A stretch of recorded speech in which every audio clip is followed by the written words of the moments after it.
falando da mesma coisa, ainda falando sobre breakthrough, né? Que é sobre o que nós estamos falando.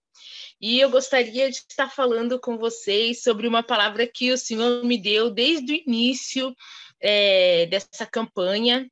Né, eu estava conversando com a minha filha Temi, e a minha filha falou: mãe, escreve essa palavra, que essa palavra você deveria estar falando com a igreja no seu dia, né?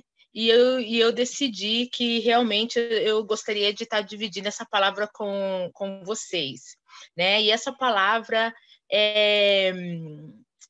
eu gostaria que os irmãos abrissem a Bíblia em 2 Coríntios 5:15. Eu acredito que o pastor Kesley vai estar nos ajudando.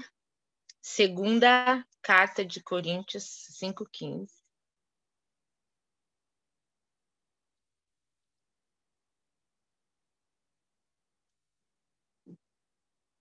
Os irmãos podem estar abrindo.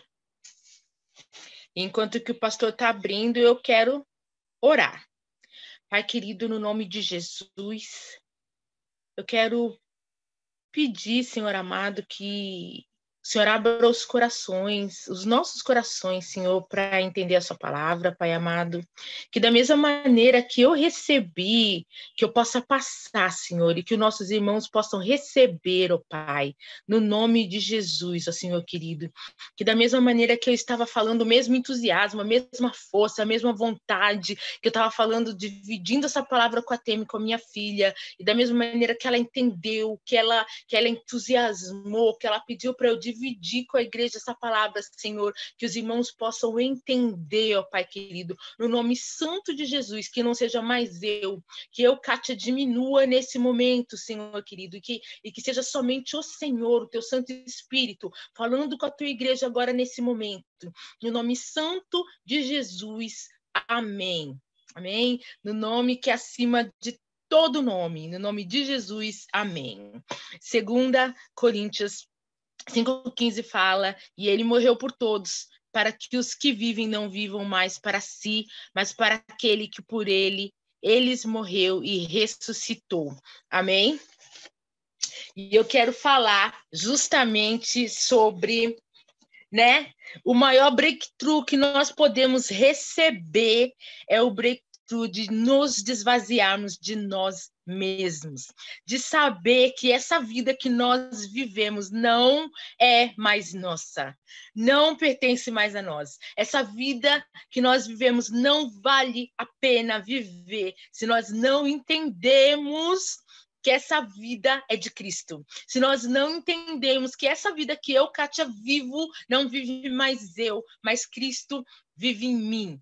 Se eu não entender, se eu não ter o conhecimento de saber que viver para mim não vale a pena, não existe nenhum breakthrough na minha vida.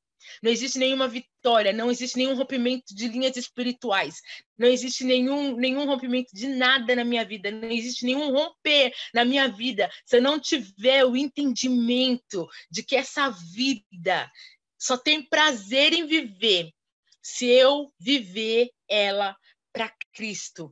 Tudo há de morrer em mim.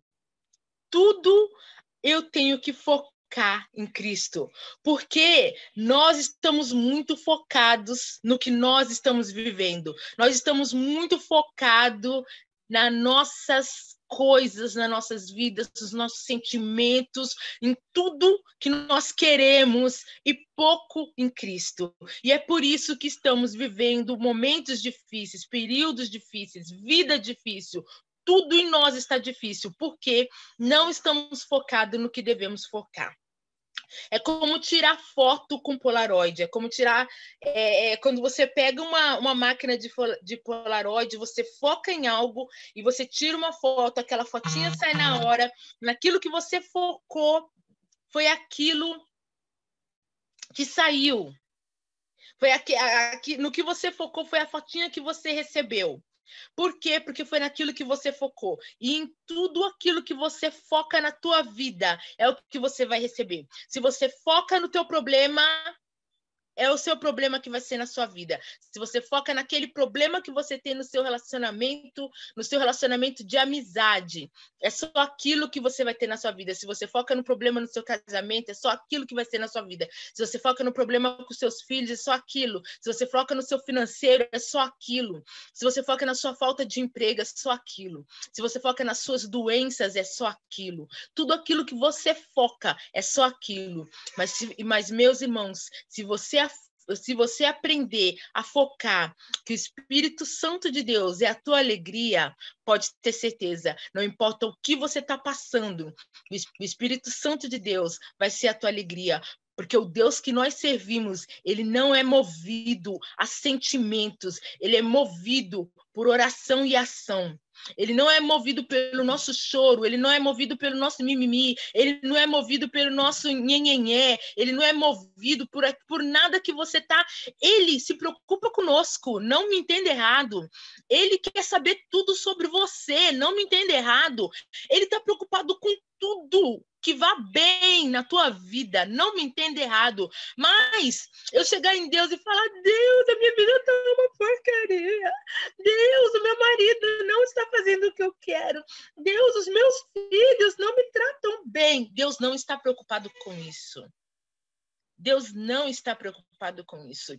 A palavra de Deus fala assim, que nós temos que focalizar a nossa vida em Cristo primeiro, que é para nós entregarmos tudo a Ele. Confia em Deus e o resto Ele fará. Confia em Deus, entrega tudo a Ele e o resto Ele fará. Se eu não me engano, Salmo 35:5 ou 36:5, uma coisa assim. Confia em Deus, entregue tudo a Ele e o resto Ele fará. Se nós não confiarmos em Deus, se nós não aprendemos a entregar a Ele, nós vamos continuar nessa luta constante com os problemas das nossas vidas, porque não há nada que nós possamos fazer com as forças das nossas mãos. Nós não conseguimos nos curar, nós não conseguimos resolver, não importa o quanto que você trabalha, você não consegue resolver os seus problemas financeiros pela sua própria força. Você pode trabalhar dia e noite, você não consegue. Por quê? Porque os nossos desejos é um saco sem fundo. Não tem jeito. A pessoa mais rica desse mundo, ela ainda está correndo atrás de mais dinheiro, porque a satisfação do homem nunca se satisfaz. Nós só nos satisfazemos em Cristo. Não tem como. Quem aqui pode levantar a mão e falar: eu nunca desejei a vida de alguém? Vai mentir, porque a gente sempre fala: nossa, como eu desejaria uma bundinha mais gordinha, ou uma bundinha mais magrinha, ou uma perna mais magrinha, ou ser magra, ou ser mais magra como aquela pessoa ali, ou ser mais gorda como aquela pessoa ali, ou ter esse cabelo mais sedoso, ou ter aquele carro, ou ter aquela casa.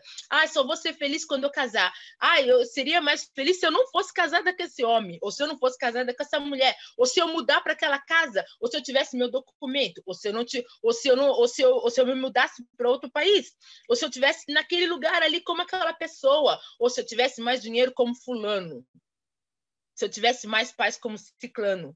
O jardim do outro é sempre mais verde, mas eu vou te falar a verdade: o seu jardim vai sempre ser verde se você colocar a mente de Cristo, se você colocar o binóculo do Espírito Santo para olhar a vida. Enquanto você estiver focado com olhos mundanos nos problemas da tua vida, a tua vida vai ser sempre, não tem outra palavra, irmãos, me desculpa, miserável. Porque a nossa vida nunca vai mudar enquanto nós estivermos focados nos problemas com os nossos próprios olhos, tentando mudar as coisas da nossa própria força. Jó 13:15, Jó falou assim, ó: ainda que ele me mate, nele esperarei, contudo o caminho defenderei diante dele, os meus caminhos eu defenderei diante dele. Jó, ele ficou ali fiel com tudo que ele passou, ele ficou ali fiel com esperança. No momento ele estava ali fiel com esperança, ele falava ali, ó: ainda que a ave for cortada, se renovará e não cessarão os seus renovos, os frutos não cessarão, nada vai cessar, tudo vai continuar, ainda que a árvore for cortada. No momento, ele estava firme, ele estava cheio de esperança, ele estava cheio de renovo, ele estava todo firme. Em outro momento, ele virava e ele falava assim, ai, por que minha mãe não me abortou? Por que eu nasci? Por que eu não morri quando eu ainda estava no ventre? Nós somos assim? Nós somos o ser humano, só que nós não vivemos na época de Jó. Hoje nós temos um Salvador, hoje nós temos um Rei, hoje nós temos um Cristo, hoje nós temos um Deus que morreu por nós, para que nós possamos nos esvaziar de nós mesmos. É isso que 2 Coríntios 5,15 está falando.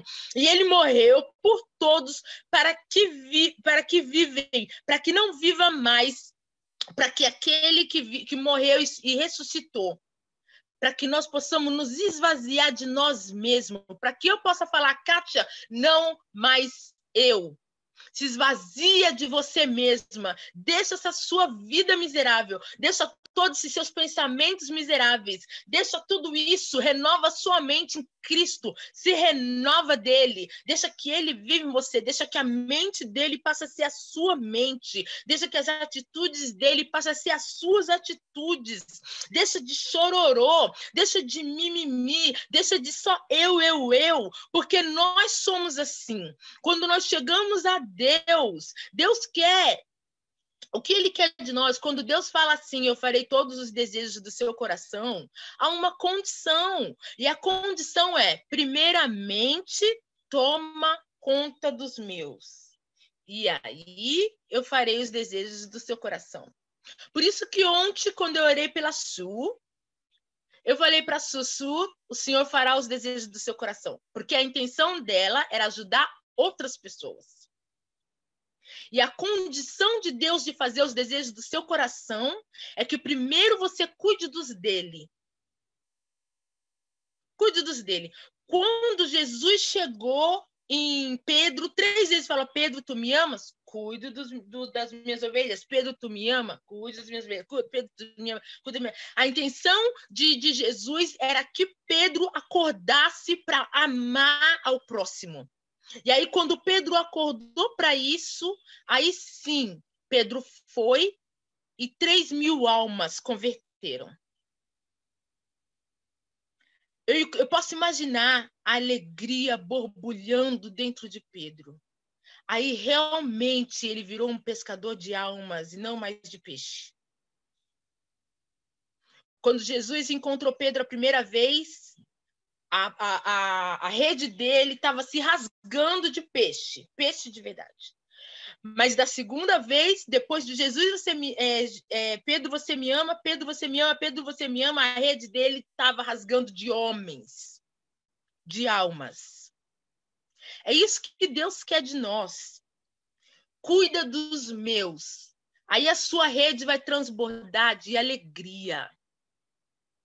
E aí as coisas que você deseja, as coisas que você está almejando, os seus planos, Deus vai realizar para você. Quando você chega para Deus e fala, Deus, eu quero isso, você já pediu, deixa para lá. E aí vai cuidar do que Deus quer que você cuida.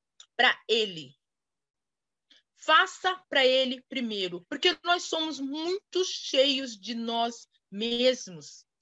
Por anos, a minha oração era, ai, Deus, meu marido, meus filhos, minha casa, meu carro, meu isso, meu aquilo, meu, eu. Deus está cansado desse tipo de oração. Deus está cansado do nosso eu. Deus está cansado do nosso choro. Deus quer mais de nós. Enquanto que Jó estava chorando, Deus só estava ouvindo. Acredito que sentado no trono dele, pensando, continua, Jó. Quando Deus decidiu se manifestar, em momento algum, Deus chegou e falou, poxa, Jó, realmente me perdoa, Fui eu mesmo que causei isso. Eu permiti que o diabo viesse te atentar. O diabo estava passando lá e eu falei: você viu meu servo Jó? Você viu que ele é fiel? Você viu? E aí ele falou para mim assim: mas também ele tem de tudo. Deixa eu tocar nele. Deus nunca fez isso. Deus nunca se justificou para Jó. Deus perguntou para Jó: aonde que você estava quando eu criei o céu e a terra? Aonde que você estava quando eu coloquei a lua no céu, as estrelas no céu, quando eu fiz os firmamentos? Quem que manda? Quem que comanda o mar chegar até aqui? Quem que fala onde que o sol se esconde? Essas que foram as perguntas de Deus para Jó. Deus nunca se justificou para Jó. Muitas das vezes, quando nós estamos chorando por causa dos nossos problemas, chorando: Deus, meu marido, Deus, meus filhos, Deus, meu trabalho, Deus está só olhando para nós e perguntando: o que vocês estão chorando? Rola essa pedra, manda os problemas saírem. Fala que os mortos ressuscitem.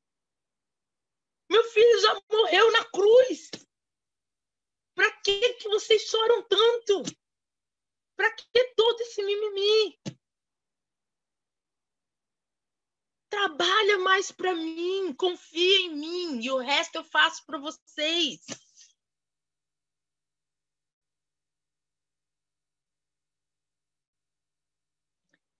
Enquanto que estamos nesse chororô total, Deus está esperando mais de nós.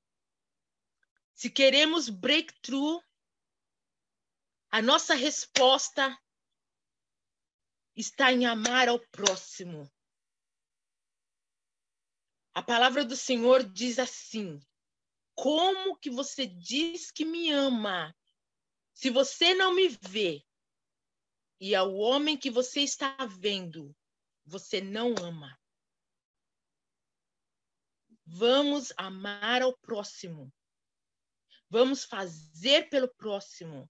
Vamos ajudar ao próximo. Se esperarmos ter para ajudar, nunca ajudaremos. Se esperarmos ter tempo para ajudar, não vamos ter tempo. Se esperarmos ter dinheiro para ajudar, não vamos ter dinheiro. Se esperarmos ter para fazer, não vamos ter. Amar ao próximo é sacrifício. Se esperarmos ter amor, não vamos ter também. Amar é decisão.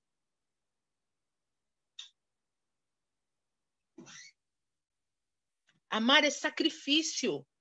Até entre marido e mulher é sacrifício.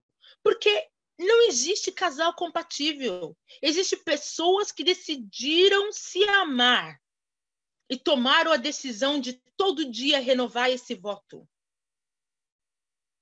Porque como o pastor Paulo Duarte falou, disse: você já pensou em divorciar? Divorciar não, mas assassinar várias vezes.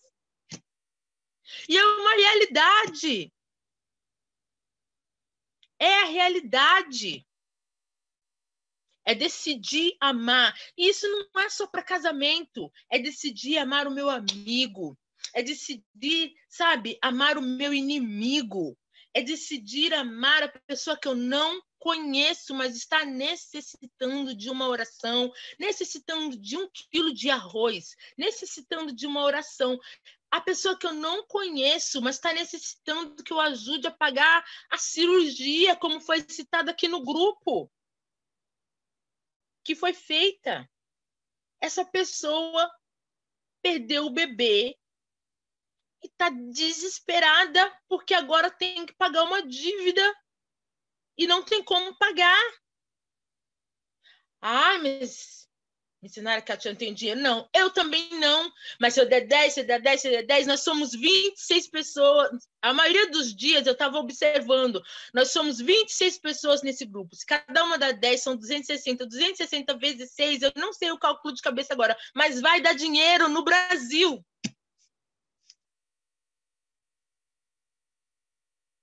É isso que eu estou falando, do amor ao próximo. Do amor ao próximo.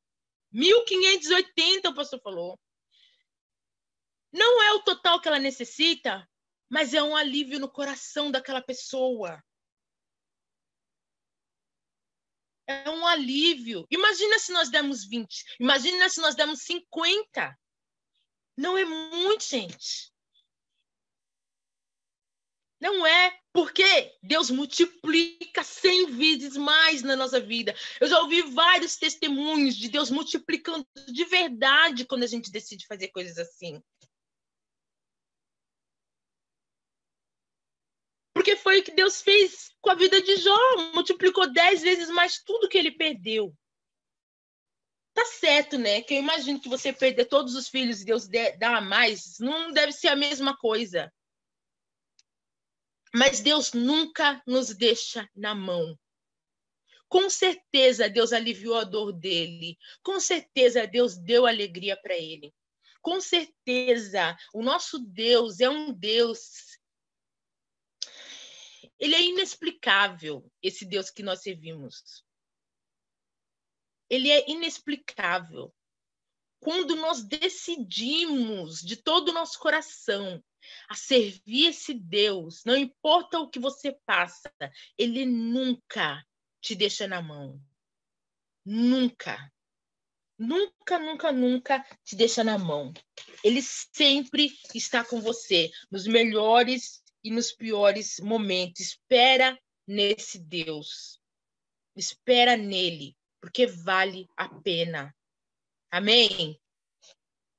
Vale a pena. Eu gostaria que nós orássemos agora nesse momento, né? Eu gostaria que nós orássemos. E eu gostaria que nós tivéssemos a atitude de mudarmos a nossa oração. Orássemos menos, sabe? Não, é errado orar para as coisas que nós necessitamos? Não, não é. Não é errado.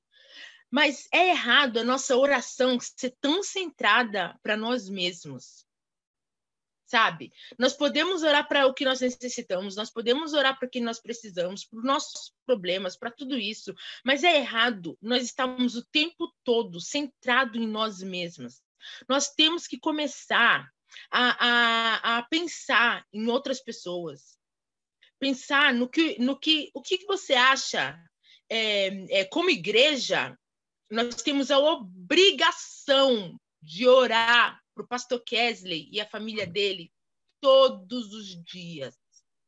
Como igreja, nós temos a obrigação de orar para o pastor Everton e a família dele todos os dias. Como igreja, nós temos a obrigação de orar para o pastor Rafael e a família dele todos os dias. É obrigação. É obrigação. Porque eles são os pastores da igreja e nós temos a obrigação de estar orando por eles. A nossa oração não pode ser tão centrada em nós mesmos que nós não temos tempo para orar por essas famílias. Nem que seja 5 minutos do seu dia, você tem que orar por essas famílias. Você tem que orar. Como igreja, nós temos que... Porque como o mandamento é orar, amar a Deus acima de todas as coisas e depois amar ao próximo, nós temos obrigação de orar pelos membros da igreja todos os dias. Se você lembrar um por um, ótimo. Se você quer orar um por um, maravilhoso, está virando intercessor. Mas se você não tem tempo de orar por um, coloca todo mundo numa bola assim, ó, bem bonitinha. Oi, Dinda. Fala assim, eu coloco todos os membros da igreja aqui, ó, pro Senhor. Recebe no nome de Jesus, né? Nós temos obrigação. Oi. Sim? Alguém tá falando? O microfone do meu tio tá ligado. Ah, sim. Como igreja, nós temos obrigação de orar por almas todos os dias, pela Irlanda, todos os dias. Então, essas são as orações que nós temos obrigação de fazer todos os dias, além do mimimi, além da gente. Além das nossas orações pessoais, essas são as orações. Qual? Os pastores, os membros da igreja, as almas e a Irlanda. 4 pontos de oração que eu estou dando para a igreja orar todo dia. Agora vocês já sabem, amém? E nós vamos fazer essas orações agora e já. Amém? Então, a primeira que nós vamos orar é para o pastor Kesley, a pastora Lívia e os filhos. Amém?